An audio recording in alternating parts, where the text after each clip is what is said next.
The coronavirus has ushered an unprecedented tragedy. Being blamed for the pandemic is one country and one organization. The country I'm referring to, of course, is China. The organization under the scanner is the WHO, the World Health Organization. Going by its constitution, the WHO's job is to promote health, keep the world safe, serve the vulnerable. But what it did during the nascent stages of the Wuhan virus crisis is worth noting.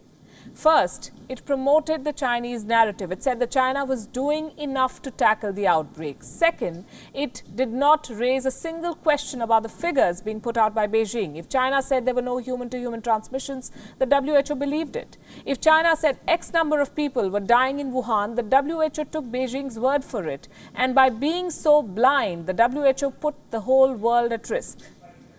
Leading the action, or inaction if I may, is this man on your screens. His name is Tedros Adhanom Ghebreyesus, the Director General of the World Health Organization. Now, this man sat on a ticking time bomb, tweeted praises for Beijing, and did nothing while the Wuhan virus crossed borders.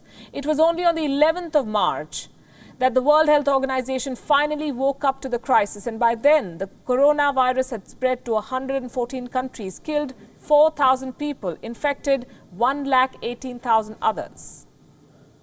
WHO has been assessing this outbreak around the clock, and we're deeply concerned both by the alarming levels of spread and severity and by the alarming levels of inaction. We have therefore made the assessment that COVID-19 can be characterized as a pandemic. The world is now calling for the resignation of this man. There is a petition online. It is addressed to the United Nations. The petition reads, and I'm quoting, "A lot of us are really disappointed. We believe the WHO is supposed to be politically neutral without any investigation.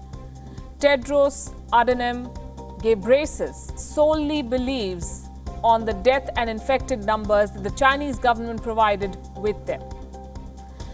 Almost 6 lakh people have signed this petition so far. One petitioner calls the WHO Director General a slave of the Chinese Communist Party. Another calls out his friendship with China. It doesn't help that China contributed $20 million to the World Health Organization. This money, Beijing said, is for the organization's fight against the COVID-19. The WHO's bias has not gone unnoticed in the corridors of power internationally. US President Donald Trump accused the World Health Organization of siding with China. He called the UN health body, quote unquote, very unfair for praising China on its handling of the COVID-19.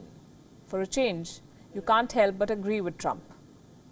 What was the WHO praising China for? For not reporting the outbreak at the earliest? For fibbing? For playing a blame game? For exporting this virus to the world? We are not sure. In a tweet, US legislator Greg Steube called the WHO a mouthpiece for China. He said both China and the UN health body must face consequences once this pandemic is under control.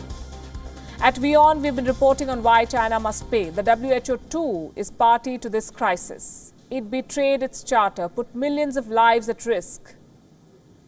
At the very least, the Director General must step down.